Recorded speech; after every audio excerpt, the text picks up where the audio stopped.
la clase de hoy nos vamos a enfocar en las cuestiones asociadas a los derechos de autor en el contexto de uso de las tecnologías informáticas y en nuestro contexto también de la educación.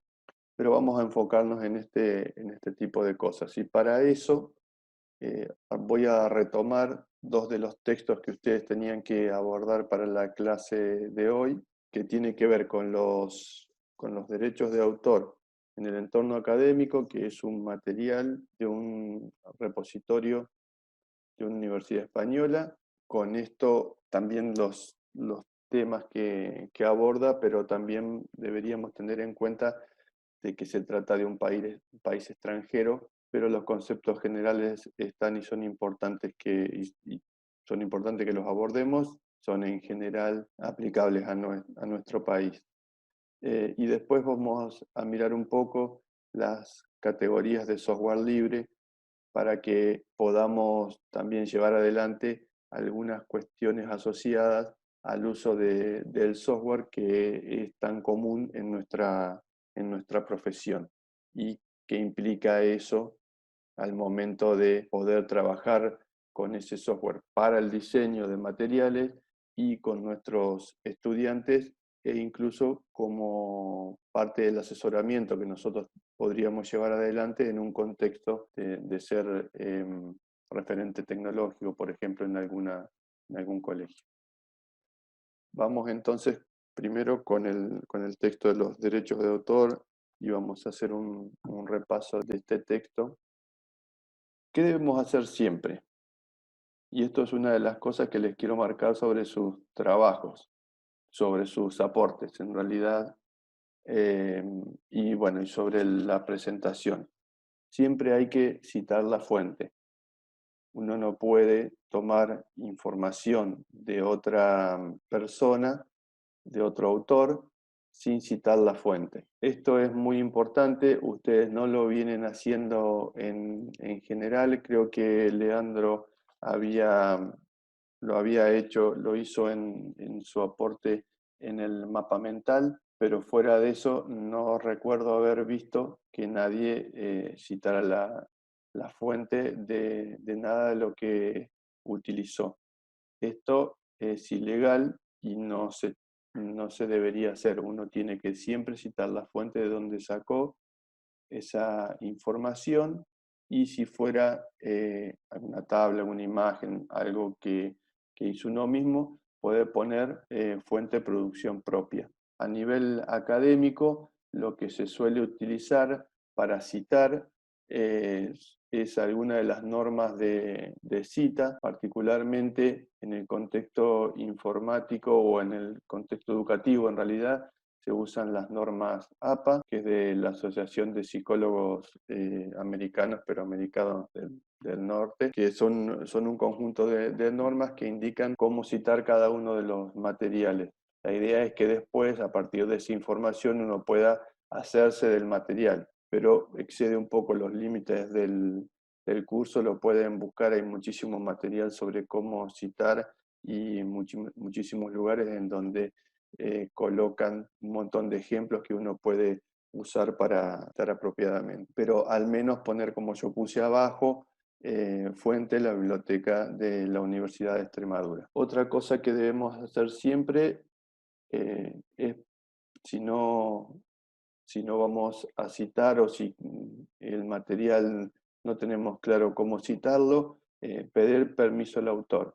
Es algo que uno por ahí no presta o tal vez no presta tanta atención, pero en muchos casos los autores de distintos materiales están dispuestos a que uno los reutilice y entonces uno busca esa información que hoy por hoy hay en las redes sociales, o sea, están los autores en las redes sociales, eh, o puede llegar a estar el mail en el material, entonces uno, uno puede tranquilamente comunicarse con el autor y a partir de eso uno dice, bueno, pero ¿qué me va a contestar de tener mil cosas para hacer?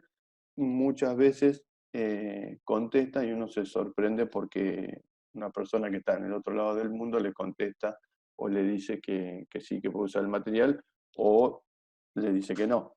Sí, Andrés. Entonces es algo que se debería hacer, pero nadie lo hace. Y digamos que si pedís permiso o no, da igual o puede haber acciones legales. Si quieren llevar adelante acciones legales, lo pueden hacer. Todo esto que vamos a ver, lo más probable es que ustedes se sorprendan sobre el tema de que nadie lo hace. O sea, es muy poco lo que se cita, sobre todo tal vez en el día a día. Sí, decime, Silvana. Sí, como habías dicho en la clase anterior, que en realidad sí, no se presta mucha atención, pero vos decías como nuestro rol docente es lo que tendríamos que, como justamente la importancia, porque es cómo trabajamos, como les mostramos a los alumnos, ¿verdad? Cómo se trabaja y tener cuidado con estas cosas. Sí, tal cual, es como dice Silvana. Uno no lo hace tal vez a veces por desconocimiento, cultural, digamos, o sea, toda su vida uno creció yendo a la fotocopiadora a buscar las fotocopias y todo el mundo sabe que es ilegal, pero todo el mundo lo hace, y entonces uno habitualmente sigue haciendo, creció con software trucho, si lo puedo conseguir bien y si no, me la paso una tarde tratando de craquear una cosa. Todo esto forma parte de nuestra casi cultura en general. Entonces, desarrolla sus actividades como profesional, tal vez lo empiece a hacer naturalmente a este tipo de cosas de copiar, sí, un docente viene y dice, necesito un software, mirá, existe este para grabar video, yo te paso el enlace, tenés que craquearlo así, o vení que te lo craqueo, o bueno, o uno le dice a los chicos, vayan a buscar este material, o les paso por este medio, este libro, todo ese tipo de cosas son ilegales y a veces uno lo hace de forma inocente y lo cierto es que como decía recién Andrés, es ilegal, pero o sea, dale que va. Y no hay consecuencias sobre eso. El tema es que básicamente nadie se toma el trabajo, ninguna editorial, ningún desarrollador se toma el trabajo de iniciarle acciones legales a Gustavo Astudillo porque una vez instaló tal aplicación en su computadora, más allá de que puedan o no saberlo. Déjenme ver porque había varias manos levantadas. Matías. No, yo, bueno, iba a decir lo mismo, de que ya es un poco parte costumbre de cada uno de haber crecido viendo eso de que en la escuela fotocopias de los libros y casi nunca comprabas los originales y eso. Y lo mismo con el Windows y un montón de aplicaciones que solemos usar día a día, que es más, hay gente que por ahí se sorprende de saber que el Windows se paga Sí, sí, tal cual. y que sale como más de $100 y eso la versión trucha que tenemos nosotros en realidad, si fuese original. Sí, sí, tal cual. Este, y por eso hay muchos, bueno, yo por ejemplo, siempre tenía también un poco ya también de la costumbre, tenía siempre una copia del programa para craquear, digamos, el Word, el Windows y cosas así. Y ya, bueno, hace tiempo igual que lo dejé, más que nada porque siempre estaba la posibilidad de que te entrara algún virus o cosas con esos programas. Pero principalmente el del Word lo dejé hace mucho porque me di cuenta que lo usaba muy rara vez. Empecé a usar el LibreOffice, que era casi lo mismo, y dentro de todo en ese momento la compatibilidad ya era más o menos buena, que no se rompía tanto. Y ahora incluso más. Y ahora ya casi ni eso, que uso el de Google Drive o cualquiera de esos, que es más, incluso el de Word y Excel propio de Microsoft tienen una versión online que es con solo hacerte la cuenta de Hotmail ya está. Sí, tal cual. Sí, Leandro también había levantado y alguien más había levantado la mano si quieren hablar. Sí, yo había levantado la mano para decir 2 puntos nomás. Uno ya lo dijiste vos, que bueno, que uno crece acá casi en Latinoamérica, podría decir, ¿no? Tampoco podría Sí, hablar por otros países, pero en Argentina, por decirlo más cerrado, crece con esa cultura de que los juegos son copias piratas, como vos decías, los libros son fotocopias. eh, pero en otros países, y esto respondiéndole un poco a Andrés que estaba preguntando, En otros países son muy estrictos con el derecho de autor y con las copias piratas, ya sea digitales, que son digitales en realidad, son muy estrictos al punto de que vas preso por bajarte música, descargando música como se hace acá, pirata, una persona puede ir presa. Y otro punto que también, esto ya es para complementar lo que vos decías, de que algunas empresas que saben, obviamente, que se las piratea, y lejos de hacer alguna demanda global, lo que hacen es, por ejemplo, hay un juego que es el Alan Wake, que si vos no te compras el juego, si vos lo pirateas, el personaje va todo el tiempo con un parche de pirata en el ojo. O por ejemplo, hay otro punto que Fortnite, que es el juego bastante conocido, todos los meses recibe 2 o 3 acciones legales por el tema de que los bailes, la mayoría de los bailes son copias de que han bailado gente en el mundo, y se inician muchas acciones legales en contra de la empresa de Epic Games por el tema de los bailes, que no les piden permiso a los autores o no les pagan sus respectivos derechos. Bueno, todo esto es cierto y la idea de este bloque es tomar un poco conciencia de todo esto que estamos diciendo y es parte de lo que tendríamos que trabajar con nuestros estudiantes. Otra de las cosas que ahora surge bastante, los docentes, una de las cuestiones que tienen es el tema de esta pregunta, si yo subo un libro digital al Moodle de la facultad, ¿qué tanto estoy incumpliendo con los derechos de autor? Bueno, como dice ahí la biblioteca de la Universidad de Extremadura, los derechos de autor también están protegidos adentro de las aulas virtuales. La diferencia tiene que ver con que estas aulas están protegidas con contraseña, entonces es más difícil acceder a ese curso para ver, digamos, si tiene materiales que son truchos, que son pirateados, que son libros completos o lo que sea que tengan.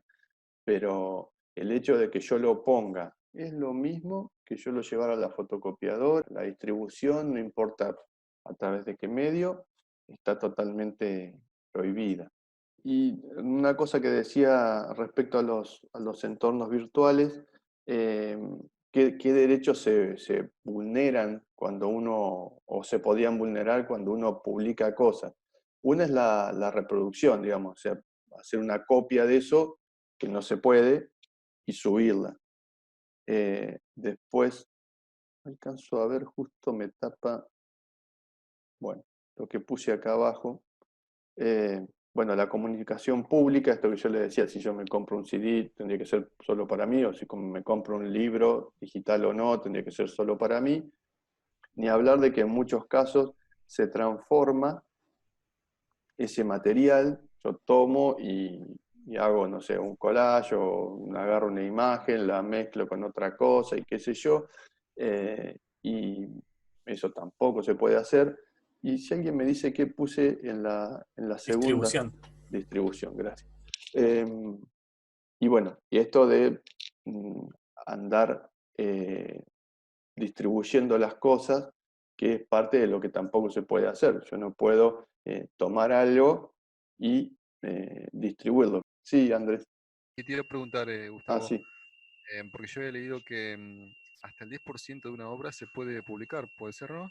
Sí, en principio es eso, aunque lo estaban revisando, y eso hay que ver exactamente la legislación, pero eso es lo que dicen, por lo menos si la legislación no cambió, en principio eso es posible en un contexto educativo, digamos, tomar una obra y reproducirla hasta el 10%. Bueno, otra parte que tenía este documento decía qué es lícito y qué no. Bueno, una de las cosas que sí podemos reproducir, distribuir, comunicar son obviamente trabajos propios, cosas hechas, como este caso, esta presentación. Es un material que hice yo.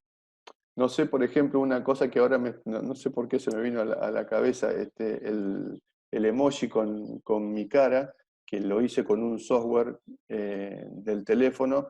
Yo no sé si lo puedo usar así alegremente para hacer este tipo de cosas. Es muy posible que no lo pueda usar. Yo lo estoy usando y pongo esa cara por todos lados. Es muy posible que la generación de esa cara sea propiedad de la empresa y no mía. Otra cosa que pueden usar con material propio son las fotografías que ustedes sacan.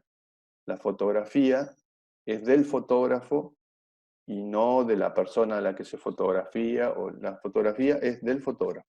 Y si no, como ya se mencionó antes, pequeños fragmentos de alguna obra. También obras cuyo uso haya sido previamente autorizado a la universidad, en este caso porque estamos hablando de la universidad, saquen universidad y pongan otra institución. Por ejemplo, ir a los diferentes repositorios o bibliotecas. Este caso es una muy conocida que se llama Springer, y uno puede acceder a este material. O sea, esta biblioteca digital me permite acceder a este material, pero al título, al autor y al resumen y alguna información más. Pero si yo lo quiero, lo tengo que pagar.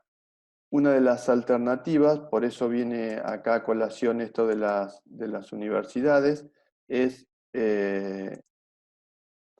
que las universidades pagan por estos materiales, por tener acceso a estos materiales. Si yo estuviera en la Facultad de Exactas y me comunico desde la facultad a ese sitio, va a haber un logotipo arriba a la derecha, logotipo del Ministerio de Educación, y entonces es muy posible que tenga acceso a ese material. No está todo contratado, pero tenemos parte de acceso a la biblioteca de Spring. Sí, Leandro. Retomando un poco lo que vos preguntabas sobre el emoji, en la misma aplicación, bueno, uno tiene que prestar atención que todas las aplicaciones vienen con su acuerdo y sus políticas de privacidad, que ahí te dicen los derechos que vos tenés sobre la aplicación y sobre lo que generás en la aplicación. Y bueno, en emojis dice que vos sos responsable de a quién le pasás tus emojis y el uso que haces de los emojis de los otros, siendo que no lo puedes usar de forma comercial, porque es la imagen de otra persona. Pero aún así Samsung se exenta de la responsabilidad. Son responsabilidades individuales, pero no de la misma empresa. Está bueno, eso es un poco la idea, digamos, de empezar a preguntarse ese tipo de cosas. Después, una de las cosas que es lícito, usar los materiales que están en acceso abierto, Creative Commons, el software en copyleft. Y para esto un lugar que me gusta bastante es OpenLibra.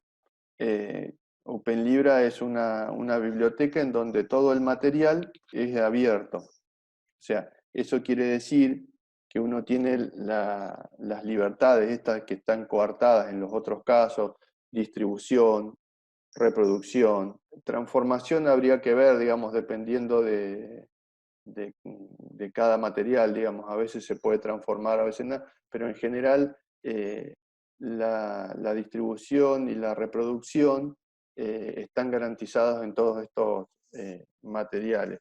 También se pueden distribuir obras de dominio público. Esto hay que tener en cuenta que diga dominio público o public domain, que en inglés es muy similar, así que si fuera en inglés también puedo identificarlo. Si es de dominio público, yo no tengo por qué decir nada a nadie. Por más que diga esta foto la hizo fulano y está puesta como de dominio público, entonces yo la uso y no digo esto lo hizo fulano, no me tengo que preocupar, es de dominio público. Yo eso lo puedo usar sin ningún problema, retocar, reformar, distribuir, es de dominio público, yo puedo hacer lo que quiera con eso. Y esto es lo que decía, creo que Andrés, del 10% del total de la obra, yo puedo utilizarlo. Esto es en un contexto educativo y yo, dependiendo la obra, trataría de averiguar antes a ver de qué hablamos cuando hablamos de un 10%, etcétera, etcétera. Bueno, ¿qué no es lícito? De todo lo otro. Casi todo. Hay una convención de todo lo que se produce, tiene copyright casi por defecto, salvo que uno diga, no, bueno, pero tiene esta otra licencia.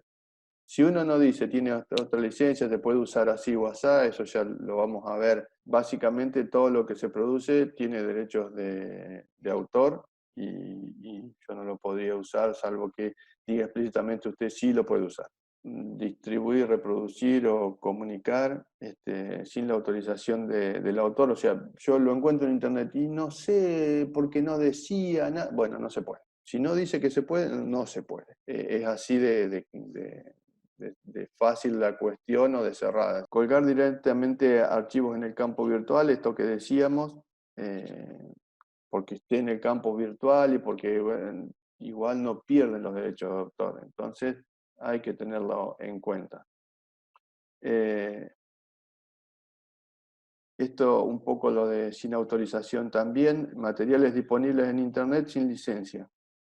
O sea, esto no tenía licencia, como yo no tenía, entonces por eso lo uso.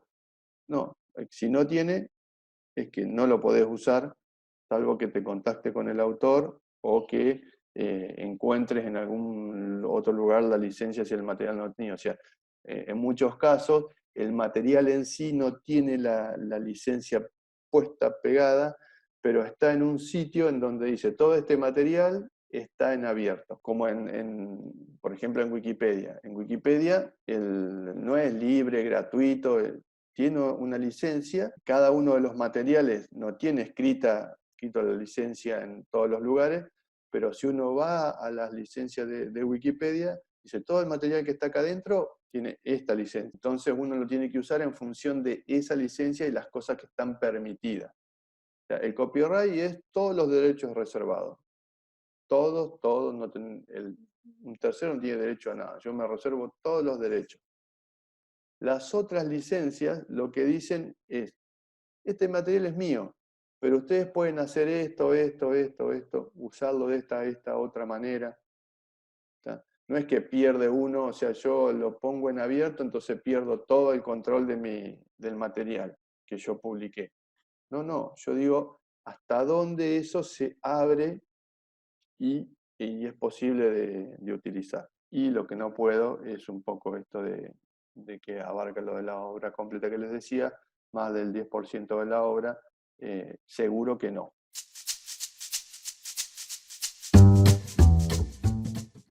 Yo lo que hice fue tomar esta imagen de la página de la Free Software Foundation, que nos permite ver un poco, la verdad que un poco es re complejo esto, parece más sencillo, pero es muy complejo, sobre el tema del software y las licencias que hay. Y esta imagen me pareció verdaderamente explicativa por sí misma, si uno se pone a mirar cada recuadro y lo que uno ha visto de diagramas de Venn y de conjuntos, y poder identificar, digamos, más o menos qué es qué cosa. Y creo que es una linda imagen para usar cuando uno va a hablar de software, tal vez en el contexto de hablar de software y de hardware, cuando se mete en el software, no decir, bueno, el software es sino meterse un poco con estas cuestiones y debatir con los estudiantes para que cada uno pueda tomar después las decisiones una de las grandes distinciones, la principal, es entre el software libre y el software privativo. El privativo es el que uno tiene que comprar la licencia, y el software libre hay que tener en cuenta o hacer hincapié básicamente en esto de que no es gratis, es libre. ¿Eso qué quiere decir? Que yo lo puedo distribuir,